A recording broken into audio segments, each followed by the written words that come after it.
Hello, welcome to this edition of GoTo Biz Pro Facebook Live. We're here with Mike Tamburini, and we're talking today about puppies and policies. Got to have them. Absolutely. So as we were preparing for today, I just want to thank the audience for being with us. If you have any questions, please know this is Facebook Live, so this is a live event here. You're very welcome to ask questions. If you hear a disembodied voice come across, that's Xander Winkle, and he's our producer for the day. You can ask those questions now, or if you're viewing in the convenience of your own office or at home later this weekend, you can certainly post to us. Please reach out to Mike as well. We'll have information as we share this and promote this. We'll have information on how to do that at a later date.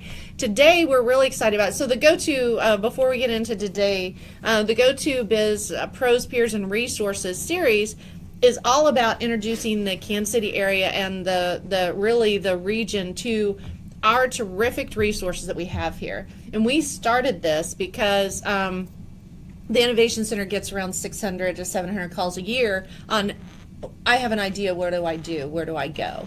And we've got terrific resources around here. Sometimes it's almost overwhelming. And we've got some wonderful resource maps, like Casey SourceLink does a wonderful resource map. We've got terrific partners with our NTech pros, our professionals that we work with, resources around. And I was so pleased to meet you. And we've had a formation attorney on, but really one of the things that's so critical as companies start and as they grow, even if they're already established, but they're moving forward and they're bringing on partners, or they're growing employees, Right. or they're building a company.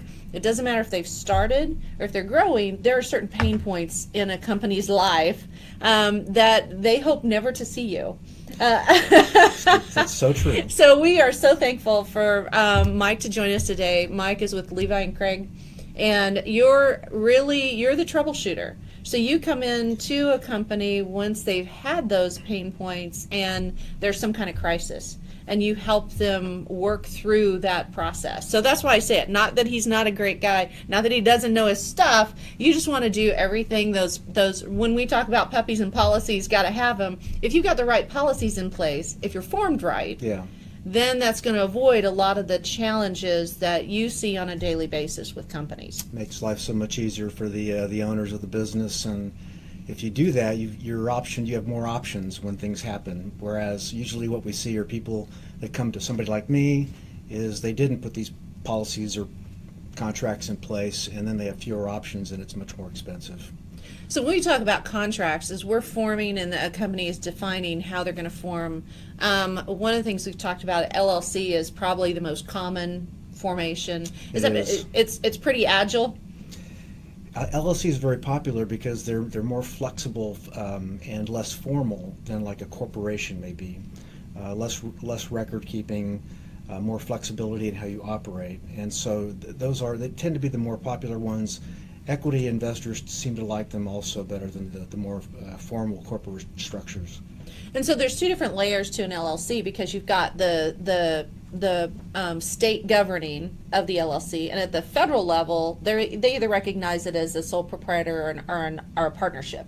You've got a couple of different elections from a tax perspective to look at. Well, the tax issue is very important, and when you're forming your corporation, or even after you formed it, you may want to review your structure with a qualified tax accountant or a CPA, just to make sure the tax treatment is the way it should be for you, and you can adjust your structure if you need to. So in the state of Missouri, LLCs are driven by operating agreements. And so one of those agreements that we talk about, whether you are an early stage company that you are just forming, or again, as you're moving into, if you're bringing investors in or bringing a partner in, which are two different things, we'll talk about that in a second, right. That operating agreement is really a critical element.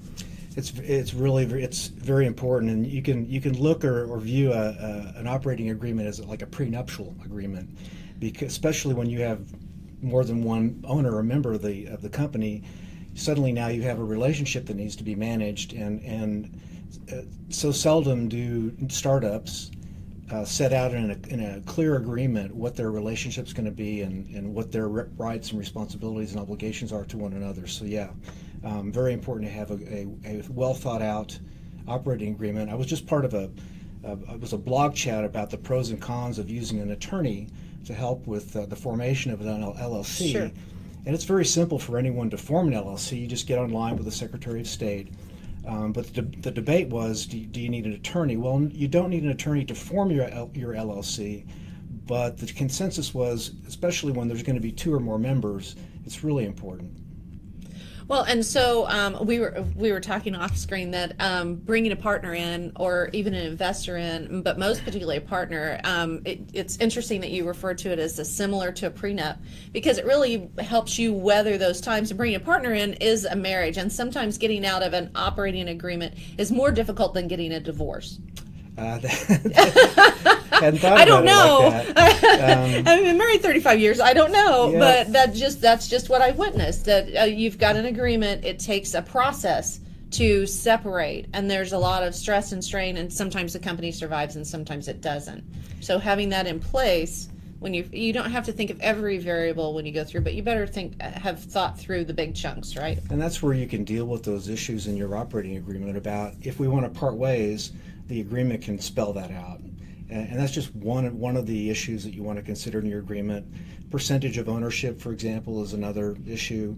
Who's going to contribute what? I had a situation where there were 3 owners of this LLC, and they were 1/3 equal owners, but they weren't contributing equally. And so there was a lot of resentment. It's a challenge, yeah. And we had to, there was a lot of gridlock and resentment, and we had to work our way through that. Well, and so that's so your operating agreement doesn't necessarily define those daily operations. That's more of a policy component. But that operating agreement does establish voting rights. It establishes how you're going to manage the company. So an early stage company, a lot of our startups, and it doesn't matter what type of startup, they are looking at, okay, I'm ready to grow. I've got my product. I'm friends with this person, or this is my family member. We're never going to have an issue like this. We can work through everything. See that a lot. So this is really, as you said, it's a prenup. It's when everybody's happy, and you're defining this so you can weather those good times, the rough times too. That's exactly right. You address issues like the decision making. There may be day-to-day decisions where you're happy to let one person make those decisions, but there may be bigger decisions where you want the vote of the entire membership. What if somebody wants to transfer their interest? You can address that in your operating agreement. Things get tricky, for example, when you've just got a single member LLC. So you have to think about if something were to happen to that person, what happens to the LLC? Or in a 2-member LLC, you have the dicey situation where what if they can't agree and there's deadlock? So you can address those kinds of issues in your agreement with each other.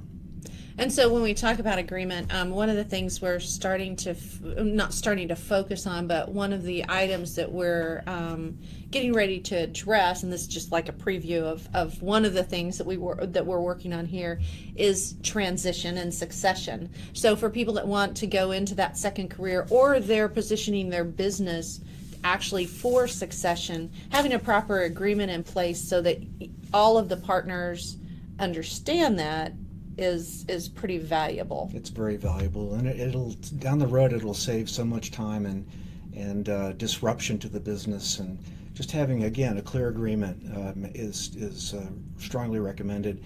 And things change. Change is constant, as they say, and so that's a document that needs to be periodically reviewed and revised because the relationships will change. Hopefully the business is growing, and that creates new issues for the decision making and the operations. So it's a very important document to have.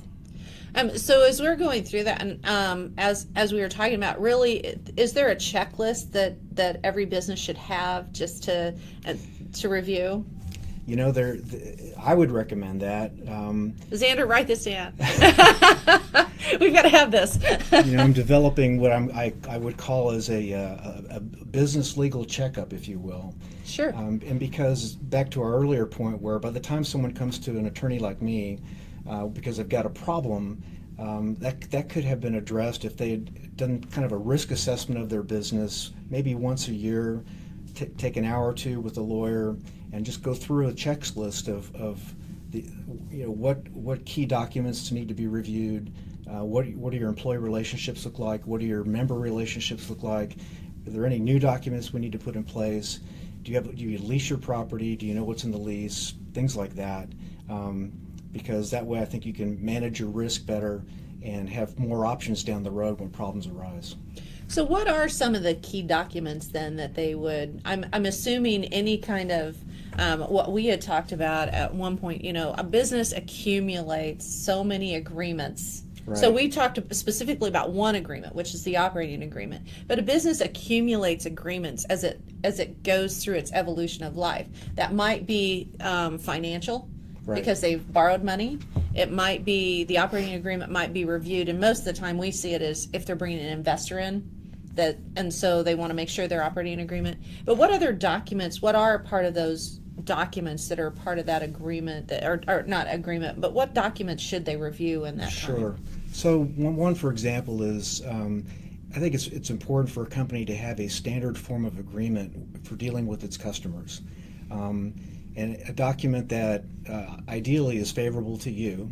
It makes it clear what the key terms are, such as price, what are the deliverables, and another important category is what kind of reps and warranties are you willing to make about your deliverable, and ideally you want to have those be as minimal as possible. That's a negotiable item, but again, that's another issue. And then finally, how are disputes going to be resolved? Ideally, you want the least formal, less expensive process possible. Oftentimes, we recommend arbitration to handle that kind of issue. So that's one key agreement we see. And that can be done as a customer agreement. It can be terms and conditions that you post or that you have. But really, what we're talking about there is really a customer policy. It really is. Yeah, it's kind of governs the future relationship between you and your customer, not leaving it up to guests and not leaving it up for a dispute to decide how that relationship's going to end. So yeah, it really is kind of a policy, and you can do it in terms of a formal agreement, or it could be, like you said, terms and conditions that are attached to your purchase order, for example. And that really translates to any company. So we have food-based companies, we have food production, we have catering and food trucks, but we have food production, so they have a product that they're selling to a third party who then sells it to them, so they're wholesaling. Right. We have technology, and then we have service-based companies. So all of them hopefully have customers, because customers mean revenue. Mm-hmm. You've got to have somebody buy your product. Exactly. So understanding really kind of the parameters of, as you said, how our customers can be treated. Do you have return? Sure. Do you have a policy for returning a call within 48 hours, or a standard maybe for that you're going to include in that policy? Right. How do you absolve customer complaint or resolve customer complaints?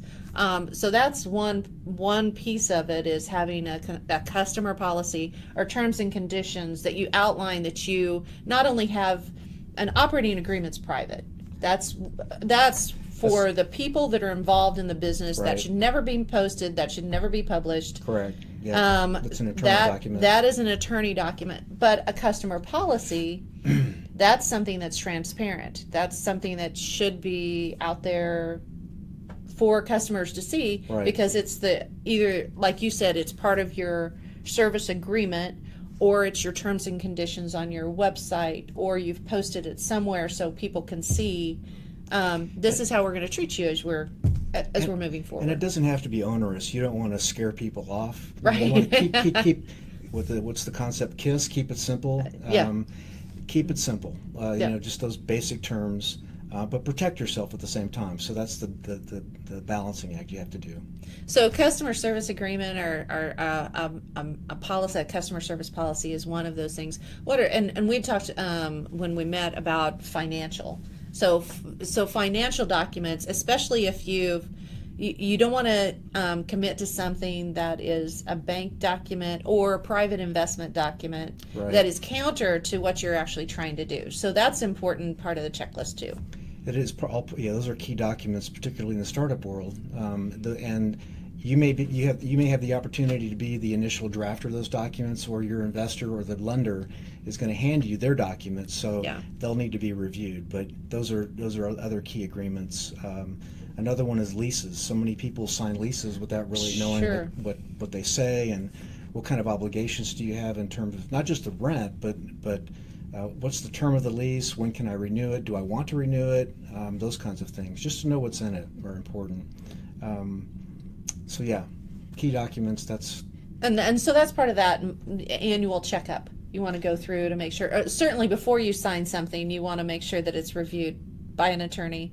But as you're going through a process, just going annually as your company grows, going to say, okay, here's what I have, here's what I'm asking my customers to sign, here's what I've signed myself, or here's what I'm planning in the future, most particularly for lease. Okay, in 3 years, where am I going to be? That's kind of hard to answer as a startup, but if you're an established Right. business and you're growing, or you're looking at that succession, you want to make sure nothing's onerous in there for you too, Correct. right?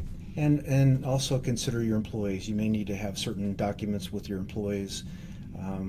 It could be, for example, one common mistake we see, companies that have proprietary information, it's probably wise for you to have an agreement, a confidentiality agreement with your employee, so they agree, number one, to keep whatever information they have access to confidential. But secondly, if you're developing any unique products or services or technology, they acknowledge that that's company property. It's not theirs if they were to leave the company. Sure, sure. And so that's another part of the agreement, because now a lot of companies foster innovation within their company, within their employee base. So there's a segregated line between what the employee is doing for the company as the company and what the employee, there's got to be some kind of line or segregation there as you're bringing people on board that are going to be self-motivated or going to be part of that innovative process. Right. Again, understanding, and that becomes that line between employee, boss, and an employer, right? It is a fine line. Yeah. So that's where you have an opportunity to spell those issues out. Well, and so we were talking about that prenup and kind of entering into this marriage with a partnership, with a partner or an investor. But there's a difference between a partner and an investor. They're both marriages. They clearly are. That's true. That's so true. Well, your partner, obviously, that's going to be part of your business, part of your operation. You are connected to each other. With the success of the business or the failure of the business, and so that's where the operating agreement is so important. The relationship with the investor, they have certain rights to the information, but not necessarily to the day-to-day operations and the internal agreements between the members of the owners. So that's a case that when you're getting ready to do that, agreement on that investor agreement, you want to make sure it's clearly defined on when you have to report to them and what you have to report. And what you have to report. Absolutely. What you have to report to them is really critical on that. Very much so. And they put money into the business, so they're certainly would be entitled to things like financial statements. Absolutely. Yeah, and so a lot of times when we have small companies that are discussing that with us, they get very sensitive about money. Money kind of is that very sensitive issue. Yep. And so that's a great point. You are supposed to be a good steward of the dollars that you get. You disclose, there's disclosures before that you need to have in place before you enter into that relationship, right, that are very, very key, because that explains how you're going to use the investor's money. Exactly. And you get in big, big trouble if you don't use that investor's money the way you've indicated. Sure, be held accountable. That's only fair.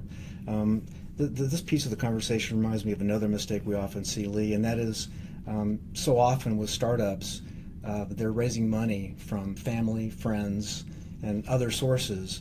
So they need to be careful, because there are federal and state securities laws that may govern that money coming in, and maybe considered a security, if you will. They're purchasing a security or an interest in the business.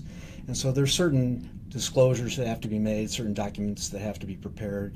Just a caution, that's something that we tend to see. People tend to get a little casual and informal when it comes to raising money to grow the business. Right. And a lot of times it's I don't know what I don't know, but it's also hey, I'm only asking you for this. And it's family. Sure. So you're right, those disclosures and those documents, that's so important to have up front. Right. So you don't get in trouble in the long run. And this next thing will sound so simple, so basic, but licenses, it's another thing we tend to see is your business model may require one or more licenses in one or more states or municipalities. Make sure that you're compliant. And if you're not yet compliant, you may still be able to conduct activities that don't require the license, so that's fine. You can be running along with those until you are compliant, and then you're ready to go. So just a minor point. And so those licenses, like a business license. Right. Yeah, so it may be that you're able to conduct business. However, at some point or another, it might not restrict your trade, but at some point or another, if you're going to get, for example, you're a wholesaler and you're going to go retail, and then you have to get a retail license at the state, Right. then they're going to say, okay, where's your business license in that community? Sure. And then, so then that might be a good example. Well, of that. and the Innovation Center is so great in the support it provides to the food industry. License, I don't have to tell you, there's licenses that have to be had there too. That's exactly right. So from a regulatory perspective, you've got to make sure that you're following and you're compliant and you have the proper documentation again. But the other part of that, I was just thinking about technologies. If you're building on your patent or you're doing something like that, you may either be licensing your technology to a third party, or a piece of your technology is using somebody else's intellectual property. So you'd better have, that's another agreement. It is another agreement. You're right. It's a very important one. And with respect to intellectual property, what you have to do to protect your IP or your intellectual property is kind of outside the scope of what we're going to hear to talk about today. But two cost-effective, practical things a company can do to protect their intellectual property. One we've already talked about with employees, having them sign this confidentiality agreement. The other is if you're going to be sharing your information with outside or third parties, it's very simple to have a non-disclosure agreement that they agree to keep that confidential and they can't use it unless they have your permission. Sure. Pretty simple. And they have to really know what they can say above that non-disclosure agreement so they can actually talk about what they're going to do versus what's behind that non-disclosure agreement, which is really your secret sauce. That's it. Well, good way to put it. Yeah, there we go. Well, thank you so much for your time today. Really appreciate this conversation because this is such a, you really want to think about strategically from a business perspective. Again, whether you're just starting or whether you're growing, you've really got to think about the elements that could affect whether they're internal or whether they're external, and protect yourself from create this pot around your business so that you can have a sustainable business for a long time. You're managing your risk. And as Ben Franklin said, an ounce of prevention is worth a pound of cure, right? So that's right. That's what we're talking about today. And thank you and the Innovation Center and for having me. This has been very fun. Oh, well, we appreciate that so much, and look forward to another conversation another time. And want to invite everybody next week on Thursday the 13th at 9 a.m. We're going to be talking to Casey Devine. We're going to be talking about putting best practices in place for employee and personnel. Oh, good. So that'll be a good one too. Thanks to the audience out here. We look forward to seeing you the next time. And thanks again, Mike, for being here. And we appreciate you joining us on the GoTo Live series. My pleasure. Thanks, Lee. Thanks.